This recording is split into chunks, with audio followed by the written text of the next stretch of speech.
there's a timing cover in one piece. Now, you do this a few different ways. I'm out of breath because I'm a fat ass, but this is it apart. Now, when you get that cover loose, it's a bit weird because you pop it back. Now, you do yourself a favor and take off this whatchamacallit, god damn it, variable valve time housing. Not the solenoid, but the whole housing, the 3 bolts. You could take that off. That'll give you a little more wiggle room here. But what you're essentially doing, and you're going to have to clear the frame rail right here. You're going to have to clear the frame rail right here. And what you're going to do is you're going to bring it up a little bit. You're going to slide it kind of like you're cupping the backside, the back cam, and you're going to swing the bottom up towards you like this and pull it out. So when you go to put it back in, you're sliding the timing cover over the back cam, and then you start sliding the bottom down.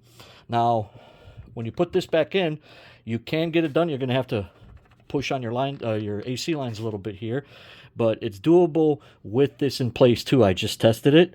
Now, you're banging that cover around a little bit, so I'm thinking the best bet when you go to put it back together is to RTV the heads in the block versus the cover, because that way when you smear it around and everything, while you're moving the cover in and out, you're not messing that up.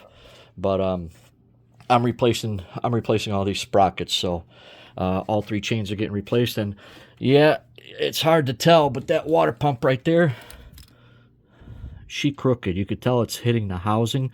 You could actually tell on the teeth right there how it's on the inside of the chain. So yeah, the bearing went.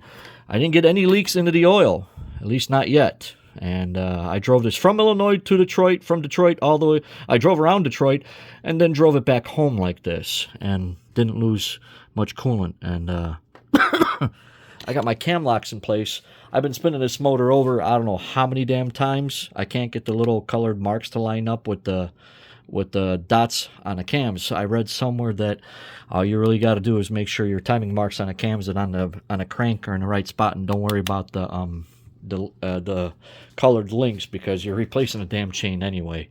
So, and that the links don't matter as much as having your timing marks in the correct place. But before I go to even take this chain off, I'm going to be going inside and looking on all data and all that happy crap to make sure that it's going to be in the right place. The kit that I got is a Cloy's kit, so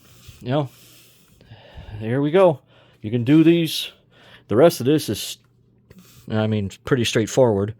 Don't have to pull the motor out. I think the biggest issue as to why Ford wants you to pull the motor out is, one, that one of those 3 bolts on the bottom on the motor mount that goes against the timing cover here, and the other issue is getting a timing cover in and out, but it can be done with it in the car. So there we go. I'll keep you guys posted as to what I find.